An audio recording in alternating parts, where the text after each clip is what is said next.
आप पहले आरएसएस में थे, तो मैं इस बारे में आपसे जानना चाहूंगा। मैं सन 2000 से पहले भाजपा में था। 2027 के इलेक्शंस को लेकर सभी की जोरों शोरों से तैयारियां चल रही हैं, तो मैं आपसे जानना चाहूंगी कि समाजवादी पार्टी से टिंकू अरोड़ा जी की तैयारियां कैसी चल रही हैं। मुझे लगता है कि राष्ट्रीय अध्यक्ष जी मुझ पर भरोसा जरूर करेंगे। भाजपा के खिलाफ समाजवादी पार्टी और कांग्रेस को गठबंधन की जरूरत पड़ेगी। भाजपा के खुद 22 या 24 दलों के साथ गठबंधन है, कभी वो अकेले लड़े ही नहीं। जब से योगी आदित्यनाथ जी बने हैं तब से सुरक्षा बढ़ गई है। 000 बिल्कुल 000 धरातल पर 000 है भाजपा सरकार। खुद लड़कियां ये बात कहती हैं कि हम अब रात को लेट आ सकते हैं, हम सुरक्षित हैं। वो जो लड़कियां कहती हैं वो किसी भाजपा नेता की बेटियां होती हैं। लोग तो बहुत खुश है कि हाईवे बन गए हैं, बहुत दिल्ली आने जाने में 1265 रुपए का टोल लग रहा है, देहरादून आने जाने में 600 कुछ रुपए का टोल लग रहा है। गरीबों के लिए क्या सुविधा दे दी आपने। अगर आप विधायक बन जाते हैं तो आप किन क्षेत्रों में काम करना चाहेंगे? सहारनपुर के आपको कौन से ऐसे क्षेत्र लगते हैं? तो क्या आपको लगता है कि अब मौजूदा विधायक ने इन सब क्षेत्रों को नजरअंदाज कर दिया है? विधायक जी की कथनी और करनी में बहुत फर्क है, और जहां भाजपा में आपस में ही नहीं बन रही हो, वो धरातल पे विकास क्या करेंगे। अब एक रैपिड फायर राउंड करते हैं। बिल्कुल बिल्कुल। मैं कुछ नेताओं के नाम लूंगी, आपको 1 वर्ड या 1 सेंटेंस में उनके बारे में बताना है। बिल्कुल। हेलो सहारनपुर, मैं हूं काजल खुराना और आप देख रहे हैं सिटी वेब न्यूज। आज के हमारे गेस्ट हैं एक लोकप्रिय पार्षद जो हमेशा जनता की आवाज उठाते दिखाई देते हैं, टिंकू अरोड़ा जी। नमस्कार सर। धन्यवाद आपका बहुत। आपका हमारे पॉडकास्ट शो में बहुत बहुत स्वागत है। बहुत बहुत धन्यवाद आपका और आपके चैनल का। सर, चुनावी वर्ष आ रहा है, 2027 के इलेक्शंस को लेकर सभी की जोरों शोरों से तैयारियां चल रही हैं, तो मैं आपसे जानना चाहूंगी कि समाजवादी पार्टी से टिंकू अरोड़ा जी की तैयारियां कैसी चल रही हैं। तैयारियां अच्छी चल रही हैं, और समाजवादी पार्टी की 7 सीटों के साथ साथ पूरे उत्तर प्रदेश की 403 विधानसभाओं पर पूर्ण रूप से तैयारी चल रही है। समाजवादी पार्टी बहुत मजबूत है, और समाजवादी पार्टी मुद्दों पर लड़ती है, नफरत के आधार पर लड़ने का काम नहीं करती। यही समाजवादी पार्टी की जीत है कि 2024 में गठबंधन के साथ 43 सीटें जीतने का काम किया। एक नफरती सरकार को रोकने के लिए अगर पूरे उत्तर प्रदेश में कोई सक्षम है तो वो सिर्फ समाजवादी पार्टी है। तो क्या इस बार भी भाजपा के खिलाफ समाजवादी पार्टी और कांग्रेस को गठबंधन की जरूरत पड़ेगी? भाजपा के खुद 22 या 24 दलों के साथ गठबंधन है, कभी वो अकेले लड़े ही नहीं। आप उठाकर देख लीजिए कितने दलों के साथ गठबंधन है उनके, क्योंकि हम लोगों की लड़ाई नफरत के खिलाफ है। हम युवाओं को रोजगार देना चाहते हैं, बच्चों को अच्छी शिक्षा देना चाहते हैं। हमारे यहां नफरत के लिए कोई खाना नहीं है, सबके लिए प्यार है। हमारे राष्ट्रीय अध्यक्ष आदरणीय अखिलेश यादव जी विजनरी लीडर हैं, वो बच्चों को लैपटॉप बांटने का काम करते हैं। मुख्यमंत्री योगी आदित्यनाथ जी अपने भाषण में नफरत बांटने का काम करते हैं।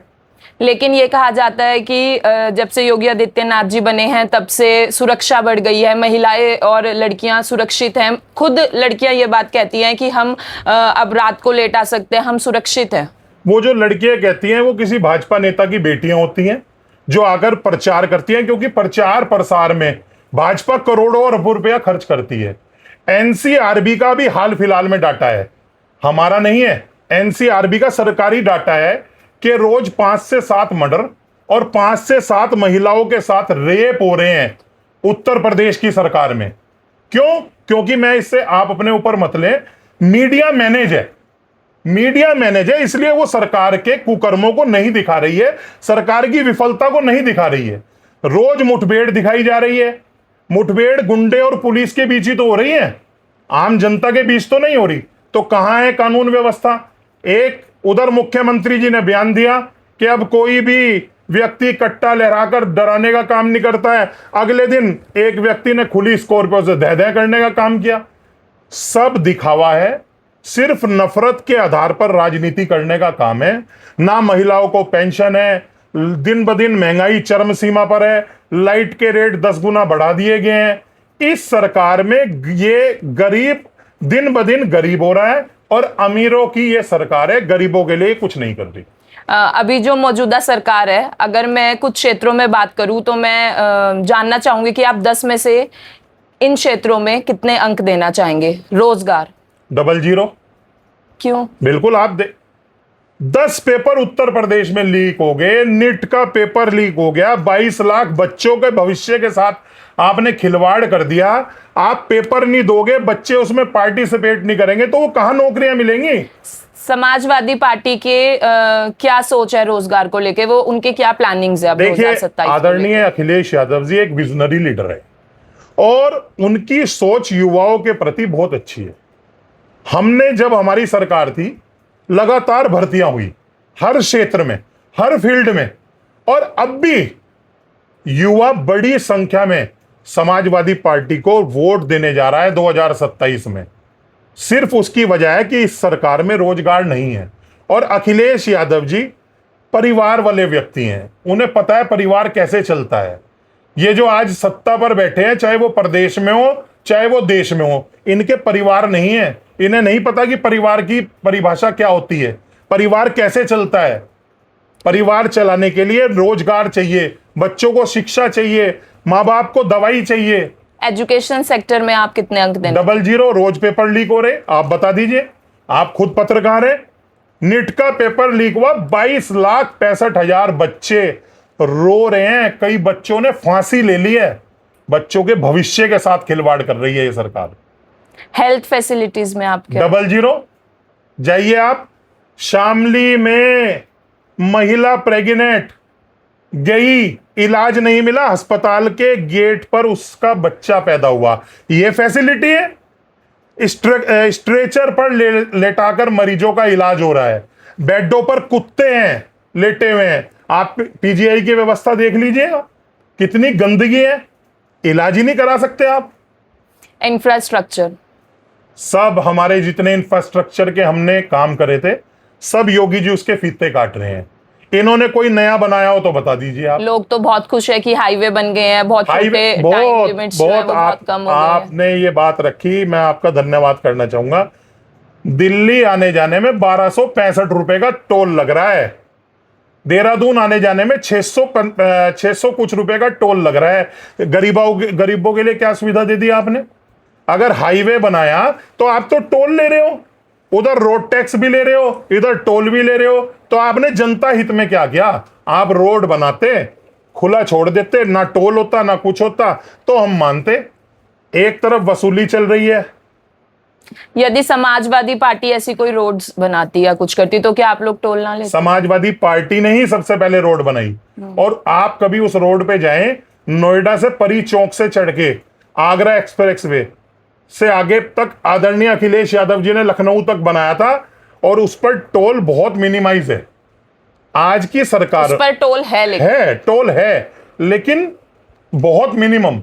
इस सरकार में देहरादून आने जाने में 600 रुपए का डीजल लग रहा, 600 रुपए का टोल लग रहा, 1200 रुपए में आना जाना हो रहा, जबकि बस की टिकट 80 रुपए की है। पर लोगों का तब भी कहना है कि सड़कें बहुत आसान हो गई हैं, बहुत अच्छा बिल्कुल, हो गया है देखिए, जाना। सड़कें बनाना एक अलग बात है, और धरातल पर युवाओं को रोजगार देना, महंगाई कम करना, शिक्षा अच्छी देना, स्वास्थ्य सेवाएं बेहतर देना, ये एक अलग चीज है। जनता को सड़कें चलने के लिए चाहिए, लेकिन मेन जो जनता की जरूरत है वो तो सब विफल है, वो कहीं नहीं है धरातल पर। आप खुद देख लीजिए। इस बार 2027 के इलेक्शंस में टिंकू अरोड़ा जी किस सीट की दावेदारी करते हुए दिखाई देंगे? देखिए, मैंने अपने राष्ट्रीय अध्यक्ष जी को अपना आवेदन दिया है, और मैं सहारनपुर नगर से तैयारी कर रहा हूं जी। और जो मेरे राष्ट्रीय अध्यक्ष जी का आदेश होगा वो मुझ पर भरोसा करेंगे, मैं सहारनपुर नगर से चुनाव लड़ूंगा। वो किसी अन्य व्यक्ति को चुनाव लड़वाने के लिए कहेंगे, टिंकू अरोड़ा उसे चुनाव लड़वाएगा। मैं पार्टी का कार्यकर्ता हूं, मैं पार्टी के साथ धोखा नहीं करूंगा, लेकिन मुझे लगता है कि राष्ट्रीय अध्यक्ष जी मुझ पर भरोसा जरूर करेंगे, क्योंकि मैं लगातार जनता के लिए संघर्ष करता हूं। आपकी कुछ बात हुई है इस बारे में उनसे? बात हुई है, राष्ट्रीय अध्यक्ष जी ने कहा है आप काम करो, समय आने पर आपके साथ अच्छा होगा। मुझे उनकी बातों पर पूर्ण विश्वास है, और मेरे लीडर राष्ट्रीय अध्यक्ष आदरणीय अखिलेश यादव जी जो भी कहेंगे मेरे लिए वो सर्वोपरि है। अगर आप विधायक बन जाते हैं तो आप किन क्षेत्रों में काम करना चाहेंगे? सहारनपुर के आपको कौन से ऐसे क्षेत्र लगते हैं जिनमें चेंजेस हो सकते थे लेकिन जिनको नजरअंदाज कर दिया गया? सबसे पहले तो मैं जीआई सर्वे टैक्स के खिलाफ विधानसभा में मुद्दा उठाऊंगा। जो इन्होंने गरीब लोगों पे और व्यापारी भाइयों पे टैक्स लगाने का काम किया है, सबसे पहले तो मैं इस टैक्स को रोकने का काम करने का प्रयास करूंगा। जो इन्होंने एक खून चूसने का काम करा है जनता का, सीधा सीधा टैक्स लगाकर। दूसरा मैम, जितनी मलिन बस्तियां हैं, मलिन बस्तियों में ये वोट लेने तो जाना चाहते हैं, लेकिन वहां उन्हें सुविधाएं देना नहीं चाहते। मैं जितनी भी मलिन बस्तियां, वो किसी भी वर्ग की हो, हिंदू, मुस्लिम, सिख, ईसाई, सब मेरे लिए है मेरे भाई। मैं सबके लिए काम करूंगा, किसी एक जाति विशेष के लिए काम नहीं करूंगा। और बहुत मैंने योजनाएं हैं, मैं कोशिश ज्यादा से ज्यादा ये करूंगा कि मेरे नगर के युवा जो आज बेरोजगार हैं, मैं किसी भी सेक्टर में उन्हें नौकरी दिलवाने का काम कर सकूं, रोजगार दिलवाने का काम कर सकूं। मैं सहारनपुर की ज्यादा से ज्यादा शिक्षा व्यवस्था को बेहतर कर सकूं। मेरी कोशिश रहेगी जो ये पीजीआई है, ये हकीकत का पीजीआई बने। इसमें सारी वो मशीनें हो जिससे सहारनपुर जिले के आसपास के लोगों को कहीं दूर इलाज करवाने ना जाना पड़े, क्योंकि हमारे आसपास मध्यम वर्गीय से भी निचले स्तर के बहुत लोग हैं। तो क्या आपको लगता है कि अब मौजूदा विधायक ने इन सब क्षेत्रों को नजरअंदाज कर दिया है? बिल्कुल, डबल जीरो। विधायक जी की कथनी और करनी में बहुत फर्क है। और जहां भाजपा में आपस में ही नहीं बन रही हो, जहां भाजपा में आपस में ही ना बन रही हो, वो धरातल पे विकास क्या करेंगे? सिर्फ नफरत के आधार पर और धर्म के आधार पर ये लोग जीतने का काम कर रहे हैं। सड़क नाली हर विधायक आएगा, बनाएगा। मुझे सहारनपुर में आदरणीय विधायक जी के द्वारा कितने बच्चों को रोजगार दिलवाया गया, उसकी सूची जारी करवा दें आप। कितने बच्चों को पंजाबियों के रोजगार दिया, कितने सिखों के दिया, कितने ब्राह्मणों के दिया, कितने कश्यप समाज के दिया। बच्चों को रोजगार प्राथमिकता है। कितने जनों की स्वास्थ्य सेवाओं में आपने मदद की। आपने कितने ही युवाओं को इस यहां से लोन दिलवाने का काम किया, आप बताएं ना। कुछ नहीं करा, सिर्फ जनता को गुमराह करा और कुछ नहीं है। आने वाले समय में 2027 में जनता उन्हें जवाब देगी। ठीक है, अब एक रैपिड फायर राउंड करते हैं। बिल्कुल बिल्कुल। मैं कुछ नेताओं के नाम लूंगी, आपको 1 वर्ड या 1 सेंटेंस में उनके बारे में बताना है। बिल्कुल। राघव लखनपाल ईमानदार व्यक्ति हैं। संजय गर्ग पढ़े लिखे हैं, शिक्षित हैं, लेकिन एक जगह नहीं स्थिर रहते। राजीव गुंबर गुमराह, जनता को गुमराह करने में नंबर 1 है। इकरा हसन आयरन लेडी। टिंकू अरोड़ा टिंकू अरोड़ा तो जनता का सेवक है, संघर्षों के साथ। मेरी राजनीति जनता के मुद्दों को लेकर संघर्ष की है। मेरी राजनीति दिखावे की नहीं है। मैं लोगों के घर चाय पीकर फोटो डालने का काम नहीं करता, मैं जनता के लिए लड़ने का काम करता हूं। चाहे वो किसी भी मुद्दे पे और किसी भी धर्म का हो, चाहे वो रायवाला या मंगल बाजार में दुकान लगाने को लेकर फड़ व्यापारियों का हो, या जीआई सर्वे पे सबसे पहला प्रोटेस्ट टिंकू अरोड़ा ने किया सहारनपुर नगर में। उसके बाद लोग जागे, फिर व्यापारी संगठन भी जागे आए, और उसमें आखिर में हमें ये सफलता मिली कि उसमें सेल्फ असेसमेंट का ऑप्शन आया कि आप सेल्फ असेसमेंट अपने आप भर के दे दीजिए, उसे स्वीकार किया जाएगा।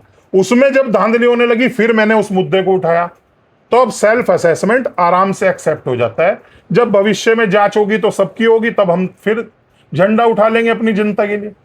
अखिलेश यादव विजनरी, जबरदस्त लीडर, सच्चे लीडर हैं। अजय सिंह, डॉक्टर अजय सिंह शिक्षित हैं, ईमानदार हैं, लोगों के काम करने की इच्छा रखते हैं। आशु मलिक आशु मलिक बहुत शालीन व्यक्ति हैं और लगातार हर वर्ग के साथ जुड़ाव करने का काम करते हैं। इमरान मसूद बहुत अच्छे नेता हैं, संघर्षशील है, जनता के मुद्दों को लगातार सदन में उठाने का काम कर रहे हैं। हाजी फजलुर रहमान बहुत दयालु प्रवृत्ति के व्यक्ति हैं, लगातार लोगों में दान धर्म करना, ये उनके यहाँ कोठी से लगातार चलन है लोगों की मदद करने का। उमर अली खान बहुत अच्छे लीडर हैं, कभी आप उन्हें किसी के बारे में गलत कहते हुए मत सुनिए, सबके साथ और मिलकर चलने वाले लीडर हैं। एक ऐसी बात भी सुनने के लिए आई थी कि आप पहले आरएसएस में थे, तो मैं इस बारे में आपसे जी जानना बिल्कुल, चाहूंगा। मैं सन 2000 से पहले भाजपा में था जी। और मैं क्या, मेरे बड़े भाई साहब सरदार हरमीत सिंह लक्की जी भी भाजपा के बहुत ही सक्रिय और कर्मठ कार्यकर्ता थे, लेकिन इन लोगों के गोली देने की वजह से, काम ना करने की वजह से हमने 2000 में इन्हें नमस्ते कर दी थी और हमने समाजवादी पार्टी का दामन थाम लिया था। तब से आज तक लगातार समाजवादी पार्टी में कार्य करते आ रहे हैं। समाजवादी पार्टी और भाजपा में आपको क्या फर्क दिखाई दिया? आप दोनों में ही आपने कार्य करा है तो। देखिए, जबकि भाजपा जो थी वो तब भी लोगों के काम नहीं करते थे, अब की जो भाजपा है ये बिल्कुल ही नहीं कर रही, क्योंकि इसने नफरत का एजेंडा पकड़ लिया है। इन्हें पता है लोगों के इमोशन से खेलना, हिंदू मुस्लिम करना, भारत पाकिस्तान की बात करना। मुझे ये नहीं समझ में आता कि जब केंद्र में भी भाजपा की सरकार है, उत्तर प्रदेश में भी भाजपा की सरकार है, आसपास प्रदेशों में भी भाजपा की सरकार है, तो हिंदू खतरे में कहां से आ गया? ये बस आप आम जनता की भावनाओं से खेलकर सरकार बना रहे हैं। धरातल पर डबल जीरो है भाजपा सरकार को। समाजवादी पार्टी के एक प्रवक्ता है राजकुमार भाटी जी, उन्होंने एक बयान दिया था जिससे काफी लोग उनसे नाराज हुए। इस पर आपका क्या कहना है? देखिए, उन्होंने एक किसी कार्यक्रम में एक मुहावरा जी धर्म को लेकर दिया था जी, और उसके बाद उन्होंने बिना शर्त माफी भी मांगी जी, लेकिन किसी भी जाति धर्म के खिलाफ कभी कोई बात नहीं कहनी चाहिए, और वो उनसे गलती हुई है, उसके लिए उन्होंने क्षमा भी मांगी है। आप कभी भी अगर किसी धर्म के बारे में कोई अपशब्द कहोगे तो उससे समाज में एक गलत संदेश जाता है, अच्छा संदेश नहीं जाता। बिल्कुल। इसके लिए राष्ट्रीय अध्यक्ष जी ने भी सख्त निर्देश किए हैं कि कोई भी प्रवक्ता या पार्टी का कोई भी नेता किसी समाज के बारे में कोई गलत टीका टिप्पणी या वाक्य नहीं कहेगा। आज हमारे साथ थे लोकप्रिय पार्षद टिंकू अरोड़ा जी, जिनसे हमने 2027 के इलेक्शंस के बारे में बात करी। आपको आज का हमारा पॉडकास्ट कैसा लगा? आप हमें कमेंट बॉक्स में कमेंट करके बताइए। धन्यवाद।